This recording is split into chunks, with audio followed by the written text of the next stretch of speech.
ವಿಧಾನ ಪರಿಷತ್ತಿನ ಚುನಾವಣೆಯಲ್ಲಿ ಆಯಾ ಪಕ್ಷಗಳ ಟಿಕೆಟ್ಗಾಗಿ ಅಭ್ಯರ್ಥಿಗಳ ಪೈಪೋಟಿ ಜಾಸ್ತಿ ಆಗ್ತಾ ಇದೆ. ಜೆಡಿಎಸ್ನಲ್ಲೂ ಕೂಡ ಜೆಡಿಎಸ್ಗೆ ಇರುವಂಥದ್ದು ಕೇವಲ ಒಂದು ಅವಕಾಶ, ಒಂದು ಟಿಕೆಟ್ ಮಾತ್ರ. ಅದಕ್ಕೂ ಕೂಡ ಬಹಳ ದೊಡ್ಡ ಪೈಪೋಟಿ ಜೆಡಿಎಸ್ನಲ್ಲಿ ಕಾಣಸಿಗ್ತಾ ಇದೆ. ವಿಧಾನ ಪರಿಷತ್ ಚುನಾವಣೆಯಲ್ಲಿ ಜೆಡಿಎಸ್ನಲ್ಲಿ ಹೆಚ್ಚಾಯಿತು ಆಕಾಂಕ್ಷಿಗಳ ಫೈಟ್. ಜೆಡಿಎಸ್ನ ಒಂದು ಸ್ಥಾನಕ್ಕೆ ಹಲವು ಆಕಾಂಕ್ಷಿಗಳಿಂದ ಕೆಸರತ್ತು. ವಿಧಾನಸಭೆಯಿಂದ ವಿಧಾನ ಪರಿಷತ್ತಿಗೆ ನಡೆಯುವಂಥ ಚುನಾವಣೆ ಇದು. ಹಾಲಿ ಸದಸ್ಯ BM ಫರೂಕ್ ತೆರವಾದರೆ ಭಾರಿ ದೊಡ್ಡ ಪೈಪೋಟಿ. ಆದರೆ BM ಫಾರೂಕ್ ಅವರನ್ನೇ ಮುಂದುವರಿಸಬೇಕು ಅಂತ ಹೇಳಿ ದೇವೇಗೌಡರು ಒಲವನ್ನು ವ್ಯಕ್ತಪಡಿಸಿದ್ದಾರೆ. ಅಲ್ಪಸಂಖ್ಯಾತ ಸಮುದಾಯಕ್ಕೆ ಪ್ರಾತಿನಿಧ್ಯ ನೀಡುವ ಲೆಕ್ಕಾಚಾರ ಇದೆ. ಇನ್ನೊಂದು ಕಡೆ ಯಶವಂತಪುರದ ಪರಾಜಿತ ಅಭ್ಯರ್ಥಿ ಜವರಾಯಿಗೌಡ ಅವರ ಪರವಾಗಿ ಮಾಜಿ CM HD ಕುಮಾರಸ್ವಾಮಿ ಬ್ಯಾಟಿಂಗ್ ಮಾಡ್ತಾ ಇದ್ದಾರಂತೆ. ಇನ್ನು ಕುಪೇಂದ್ರ ರೆಡ್ಡಿ ರಾಜ್ಯಸಭೆಗೆ ಸ್ಪರ್ಧಿಸಿ ಸೋಲನ್ನು ಅನುಭವಿಸಿದರು. ಕುಪೇಂದ್ರ ರೆಡ್ಡಿ, ಇನ್ನು ಬೀದರ್ನ ಮಾಜಿ ಸಚಿವ ಬಂಡೆಪ್ಪ ಕಾಶಂಪೂರ್, ಇಷ್ಟು ಜನ ಕೂಡ ಪೈಪೋಟಿಯಲ್ಲಿದ್ದಾರೆ. ಬಂಡೆಪ್ಪ ಕಾಶಂಪೂರ್ JDSನಲ್ಲಿ ಪ್ರಬಲ ಹಿಂದುಳಿದ ವರ್ಗದ ನಾಯಕ. ಆದರೆ ಕಾಶಂಪೂರ್ಗೆ ಅವಕಾಶ ಸಿಗುತ್ತಾ ಇಲ್ವಾ ನೋಡಬೇಕಿದೆ. ಇನ್ನೊಂದು ಕಡೆ BM ಫಾರೂಕ್ ಅವರನ್ನೇ ಮುಂದುವರಿಸೋಣ ಅಂತ ಹೇಳಿ ದೇವೇಗೌಡರು ಮನಸ್ಸು ಮಾಡ್ದಂಗೆ ಕಾಣಿಸ್ತಾ ಇದೆ. ಇನ್ನು ಕುಪೇಂದ್ರ ರೆಡ್ಡಿ ಅವರು ರಾಜ್ಯಸಭೆ ಚುನಾವಣೆಯಲ್ಲಿ ಅವಕಾಶ ಸಿಕ್ಕಿತ್ತು, ಆದರೆ ಗೆಲುವು ಕಾಣಲಿಲ್ಲ. ಅವ್ರಿಗೂ ಕೂಡ ಇಲ್ಲಿ ಕಾಂಪನ್ಸೇಟ್ ಮಾಡಬೇಕು ಅನ್ನುವ ಲೆಕ್ಕಾಚಾರದಲ್ಲಿದ್ದಾರೆ. ಇರುವ ಒಂದು ಸ್ಥಾನವನ್ನು ಯಾವ ರೀತಿ ಹಂಚಿಕೆ ಮಾಡಬೇಕು, ಯಾವ ರೀತಿ ಸಮಾಧಾನ ಮಾಡಬೇಕು ಅನ್ನೋದೇ ಬಹಳ ದೊಡ್ಡ ವಿಷಯ. ಈಗ JDS ಇದನ್ನು ಯಾವ ರೀತಿ ತೆಗೆದುಕೊಳ್ಳುತ್ತೆ, ಮೇಲ್ಮನೆಗೆ ಯಾರನ್ನು ಕಳಿಸುತ್ತೆ ಅನ್ನೋದು ಇನ್ನು ಕೆಲವೇ ದಿನಗಳಲ್ಲಿ, ಇವತ್ತು ಅಥವಾ ನಾಳೆ ನಿರ್ಧಾರ ಆಗುತ್ತೆ.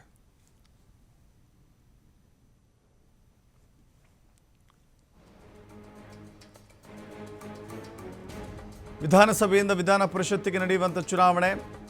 ವಿಧಾನಸಭೆಯಲ್ಲಿ JDS 19 ಸದಸ್ಯರ ಸಂಖ್ಯಾಬಲವನ್ನು ಹೊಂದಿದೆ. ಹೀಗಾಗಿ ಅಬ್ಬಬ್ಬಾ ಅಂದರೆ ಒಂದು ಸೀಟು ಪಡೆದುಕೊಳ್ಳಿಕ್ಕೆ ಅವಕಾಶ ಇದೆ. BJPಗೆ 3 ಸ್ಥಾನಗಳನ್ನು ಪಡೆದುಕೊಳ್ಳಿಕ್ಕೆ ಅವಕಾಶ ಇದೆ. ಕಾಂಗ್ರೆಸ್ ಅತಿ ಹೆಚ್ಚಿನ ಸಂಖ್ಯೆ ಇರೋದರಿಂದ 7 ಸ್ಥಾನಗಳು ದಕ್ಕುವಂಥ ಚಾನ್ಸ್ ಇದೆ. ಹೀಗಾಗಿ ಮೇಲ್ಮನೆಯಲ್ಲಿ ಈ ಬಾರಿ ಕಾಂಗ್ರೆಸ್ಗೆ ಹೆಚ್ಚಿನ ಸಂಖ್ಯಾಬಲವನ್ನು ಪಡೆದುಕೊಳ್ಳುತ್ತೆ. ಸಂಖ್ಯಾಬಲದ ಆಧಾರದ ಮೇಲೆ ಮುಂಬರುವ ಅಧಿವೇಶನಗಳಲ್ಲಿ ವಿಧೇಯಕಗಳನ್ನು ಪಾಸ್ ಮಾಡಿಕೊಳ್ಳಿಕ್ಕೋ, ಸರ್ಕಾರ ಒಂದು ಗಟ್ಟಿ ನಿಲುವನ್ನು ತೆಗೆದುಕೊಂಡ್ರೆ ಅದನ್ನು ಉಭಯ ಸದನಗಳಲ್ಲಿ ಒಪ್ಪಿಗೆ ಪಡೆದುಕೊಳ್ಳಿಕ್ಕೋ ಅನುಕೂಲ ಆಗುತ್ತೆ. ಆದರೆ JDSದಿರೋದು ಕೇವಲ ಒಂದು ಮಾತ್ರ. ಹೀಗಾಗಿ ಯಾವ ರೀತಿ ಒಂದು ಸೀಟಿಗೆ ಹಲವರು ಪೈಪೋಟಿ ಮಾಡ್ತಾ ಇದ್ದಾರೆ. ಕುಮಾರಸ್ವಾಮಿ ಅವರ ಮಾತು ಒಂದು ಕಡೆ, ದೇವೇಗೌಡರ ಮಾತು ಇನ್ನೊಂದು ಕಡೆ. ಯಾರಿಗೆ ಸ್ಪಷ್ಟವಾಗಿ ಆಯ್ಕೆ ಆಗುತ್ತೋ ಅನ್ನೋದು ಭಾರಿ ಕುತೂಹಲ ಮೂಡಿಸ್ತಾ ಇದೆ. ಮತ್ತಷ್ಟು ಮಾಹಿತಿ ನಮ್ಮ ಪ್ರತಿನಿಧಿ LN ಸ್ವಾಮಿ ನೀಡ್ತಾರೆ. ಸ್ವಾಮಿ, ಗಮನಿಸ್ತಾ ಇದ್ದೀವಿ JDSಗೆ ಒಂದು ಸೀಟು ಮಾತ್ರ. ಅನೇಕ ಜನ ಇದ್ದಾರೆ. ಅಧಿಕಾರ ಕಳೆದ ಮೈತ್ರಿ ಸರ್ಕಾರದಲ್ಲೂ ಕೂಡ ಅನೇಕರು ಅಧಿಕಾರದಿಂದ ವಂಚಿತರಾಗಿದ್ದಾರೆ. ಕಾರ್ಯಕರ್ತರಿಗೆ ಕೊಡಲಿಲ್ಲ, ಕೊಟ್ಟವರಿಗೆ ಅವಕಾಶವನ್ನು ಕೊಡಲಾಗುತ್ತೇನೋ ಆರೋಪ ಇದೆ. ಇದೀಗ BM ಫಾರೂಕ್ ಅವ್ರನ್ನ ಮುಂದುವರಿಸಿದ್ರೆ ಕೊಟ್ಟವರಿಗೆ ಮತ್ತೆ ಪುನಃ ಅವಕಾಶ ಕೊಟ್ಟಂಗೆ ಆಗುತ್ತಾ? ಬೇರೆ ಆಯ್ಕೆಗಳ ಕತೆ ಏನು ಅಂತ? ಸಭೆಯಿಂದ ಅಂದ್ರೆ ಶಾಸಕರಿಂದ ಆಯ್ಕೆ ಆಗುವಂತಹ ಒಂದು ಪರಿಷತ್ ಸ್ಥಾನಕ್ಕೆ ಈಗ ಜೆಡಿಎಸ್ ಅಲ್ಲಿ ಸಾಕಷ್ಟು ಪೈಪೋಟಿ ಶುರುವಾಗಿದೆ. ಒಂದು ಸ್ಥಾನಕ್ಕೆ ಮಾತ್ರ JDSಗೆ ಅವಕಾಶ ಇದೆ. ಹಾಗಾಗಿ ಯಾರನ್ನ ಆಯ್ಕೆ ಮಾಡಬೇಕು ಅನ್ನೋದು ಕೂಡ ಈಗ JDS ವರಿಷ್ಠರ ಮುಂದೆ ಇರುವಂತಹ ಒಂದು ಕಗ್ಗಂಟು. ಒಂದು ಕಡೆ ಆಕಾಂಕ್ಷಿಗಳ ಲಿಸ್ಟ್ ಕೂಡ ಜಾಸ್ತಿ ಆಗ್ತಾ ಇದೆ. ಮತ್ತೊಂದು ಕಡೆ ಕೊಟ್ಟ ಮಾತನ್ನ ಉಳಿಸ್ಕೊಳ್ಳೋದಕ್ಕೆ ಕೂಡ JDS ವರಿಷ್ಠರು ಮುಂದಾಗ್ತಾ ಇರುವಂತದ್ದು. ಹಾಗಾಗಿ ಯಾರಿಗೆ ಸ್ಥಾನ ಒಲಿಯುತ್ತೆ ಅನ್ನೋದು ಕೂಡ ಸಾಕಷ್ಟು ಕುತೂಹಲ ಮೂಡಿಸ್ತಾ ಇದೆ. ಒಂದು ಕಡೆ ಲಿಸ್ಟ್ ನಲ್ಲಿ ಸಾಕಷ್ಟು ಆಕಾಂಕ್ಷಿಗಳು ತೆರೆಮರೆಯ ಕಸರತ್ತನ್ನ ಮಾಡ್ತಾ ಇದ್ದಾರೆ. ಈ ಬಾರಿ ನನಗೆ ಅವಕಾಶ ಕೊಡಬೇಕು, ಯಾಕಂದ್ರೆ ಕಳೆದ ವಿಧಾನಸಭಾ ಚುನಾವಣೆಯಲ್ಲಿ ಸೋಲು ಹಾಗೂ ಪಕ್ಷಗಳ ಸೇವೆ ನಿಷ್ಠೆ ಇರುವಂತಹ ನಾಯಕರು ಇದನ್ನೆಲ್ಲ ಗುರುತಿಸಿ ನಮಗೆ ಮನ್ನಣೆ ಕೊಡಬೇಕು ಎಂಬ ಒತ್ತಡವನ್ನ ಮಾಜಿ ಪ್ರಧಾನಿ ದೇವೇಗೌಡರು ಹಾಗೂ ಮಾಜಿ CM ಕುಮಾರಸ್ವಾಮಿ ಮೇಲೆ ಒತ್ತಡವನ್ನ ಹಾಕ್ತಾ ಇರುವಂತದ್ದು. ಈ ಹಿನ್ನೆಲೆಯಲ್ಲಿ ಯಾರಿಗೆ ಅವಕಾಶ ಕೊಡಬೇಕು ಅನ್ನೋದು ಕೂಡ ಈಗ ಜೆಡಿಎಸ್ ವರಿಷ್ಠರ ಮುಂದೆ ಇರುವಂತ ಒಂದು ಪ್ರಶ್ನೆ.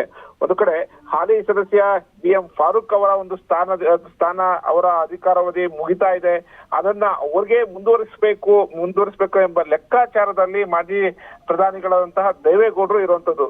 ಯಾಕೆಂದ್ರೆ ಅಲ್ಪಸಂಖ್ಯಾತರಿಗೆ ಒಂದು ಪ್ರಾತಿನಿಧ್ಯ ಕೊಟ್ಟಂತಾಗುತ್ತೆ. ಜೊತೆಗೆ ಈಗಾಗಲೇ ಮೈತ್ರಿ ಮಾಡಿಕೊಂಡ ನಂತರ ಅಂದ್ರೆ ಬಿಜೆಪಿ ಜೊತೆ ಮೈತ್ರಿ ಆದ ನಂತರ ಮುಸ್ಲಿಂ ಸಮುದಾಯದ ಮುಖಂಡರಿಗೆ ಒಂದಿಷ್ಟು ಇರುಸು ಮುರುಸು ಆಗಿದೆ. ಹಾಗಾಗಿ ಅವರಿಗೆ ಮತ್ತೆ ಪ್ರಾತಿನಿಧ್ಯ ಕೊಟ್ಟಂತ ಸಂದರ್ಭದಲ್ಲಿ ಅದನ್ನ ಆ ಡ್ಯಾಮೇಜ್ ಅನ್ನ ಕಂಟ್ರೋಲ್ ಮಾಡಬಹುದು ಎಂಬ ಲೆಕ್ಕಾಚಾರವನ್ನ ಮಾಜಿ ಪ್ರಧಾನಿ ದೇವೇಗೌಡರು ಇಟ್ಕೊಂಡಿರುವಂತದ್ದು. ಆದ್ರೆ ಈಗ ಒಂದು ಕಡೆ ಮಾಜಿ CM ಕುಮಾರಸ್ವಾಮಿ ಅವರು ಕೂಡ ಕೊಟ್ಟ ಮಾತನ್ನ ಉಳಿಸ್ಕೋಬೇಕು, ಆ ಪಕ್ಷಕ್ಕಾಗಿ ನಿಷ್ಠೆಯಿಂದ ದುಡಿದವರಿಗೆ ಅವಕಾಶ ಕೊಡಬೇಕು ಎಂಬ ವಿಚಾರವನ್ನ ಮುಂದಿಟ್ಟಿರುವಂತದ್ದು. ಹಾಗಾಗಿ ಯಶವಂತಪುರದಿಂದ ವಿಧಾನಸಭಾ ಸಭೆ ಚುನಾವಣೆಯಲ್ಲಿ ಸ್ಪರ್ಧೆ ಮಾಡಿದಂತಹ ಜವರಾಯಿಗೌಡ ಅವರಿಗೆ ಈ ಬಾರಿ ಅವಕಾಶ ಕೊಡಬೇಕು ಅನ್ನೋದು ಕೂಡ ಕುಮಾರಸ್ವಾಮಿ ಅವರ ಒಂದು ಒಲವು. ಯಾಕೆಂದ್ರೆ 4 ಬಾರಿ ವಿಧಾನಸಭೆ ಕ್ಷೇತ್ರದಿಂದ ಸ್ಪರ್ಧೆ ಮಾಡಿದ್ರು, ಅವರು ಕೂಡ ಸ್ಪರ್ಧೆ ಮಾಡಿ ಸೋತಿದ್ದಾರೆ. ಹಾಗಾಗಿ ಅವ್ರಿಗೆ ಕೊಡಬೇಕಾ ಎಂಬ ವಿಚಾರಗಳು ಸದ್ಯ JDS ವಲಯದಲ್ಲಿ ಚರ್ಚೆ ಆಗ್ತಾ ಇರೋಂಥದ್ದು. ಅದನ್ನ ಹೊರತುಪಡಿಸಿದ್ರೆ ಕುಪೇಂದ್ರ ರೆಡ್ಡಿ ಹಿರಿಯ ನಾಯಕರಾಗಿದ್ದಾರೆ, ರಾಜ್ಯಸಭಾ ಸದಸ್ಯರಾಗಿದ್ರು ಹಾಗೂ ರಾಜ್ಯಸಭಾ ಸದಸ್ಯ ಸ್ಥಾನಕ್ಕೆ ಸ್ಪರ್ಧೆ ಮಾಡಿದ್ರು. ಇವರ ಒಂದು ಪಕ್ಷದ ಒಡನಾಟಕ್ಕೂ ಕೂಡ ಅವರಿಗೆ ಮನ್ನಣೆ ಹಾಕ್ಬೇಕಾ ಎಂಬ ಚರ್ಚೆಗಳು ನಡೀತಾ ಇರುವಂತದ್ದು. ಮತ್ತೊಂದು ಕಡೆ ಉತ್ತರ ಕರ್ನಾಟಕದ ನಾಯಕರಾಗಿ ಗುರುತಿಸಿಕೊಂಡಿರುವಂತಹ ಮಾಜಿ ಸಚಿವ ಬಂಡೆಪ್ಪ ಕಾಶಪ್ಪ ಅವರು ಕೂಡ ನಾನು ಈ ಬಾರಿ ವಿಧಾನ ಪರಿಷತ್ಗೆ ಸ್ಪರ್ಧೆ ಮಾಡಬೇಕು ಅನ್ನೋದು ಹೈಕಮಾಂಡ್ ಅಂದ್ರೆ JDS ವರಿಷ್ಠರ ಮುಂದೆ ಇಟ್ಟಿರುವಂತಹ ಒಂದು ಬೇಡಿಕೆ. ಹಾಗಾಗಿ ಯಾರಿಗೆ ಟಿಕೆಟ್ ಅವಕಾಶ ಕೊಡ್ತಾರೆ, ಇರುವ ಒಂದು ಸ್ಥಾನದಲ್ಲಿ ಯಾರಿಗೆ ಎಲ್ಲರನ್ನೂ ಮನವೊಲೈಕೆ ಮಾಡಿ ಯಾರಿಗೆ ಅವಕಾಶ ಮಾಡ್ಕೊಡ್ತಾರೆ ಅನ್ನೋದು ಕೂಡ ಸಾಕಷ್ಟು ಕುತೂಹಲ ಮೂಡಿಸ್ತಾ ಇದೆ. ಅಂದ್ರೆ ಒಂದು ಕಡೆ ಪಕ್ಷ ನಿಷ್ಠೆ, ಮತ್ತೊಂದು ಕಡೆ ವರಿಷ್ಠರ ಆಪ್ತ ವಲಯದವರಿಗೆ ಯಾರಿಗೆ ಮಣೆ ಹಾಕ್ಬೇಕು ಅನ್ನೋದು ಕೂಡ ಸದ್ಯ JDS ವರಿಷ್ಠರ ಮುಂದೆ ಇರುವಂತ ಒಂದು ಪ್ರಶ್ನೆ ಆಗಿರುವಂತದ್ದು. ದರ್ಶನ್. ಎಸ್, ಥ್ಯಾಂಕ್ ಯು ಸ್ವಾಮಿ ನಿಮ್ಮೆಲ್ಲ ಮಾಹಿತಿಗೆ.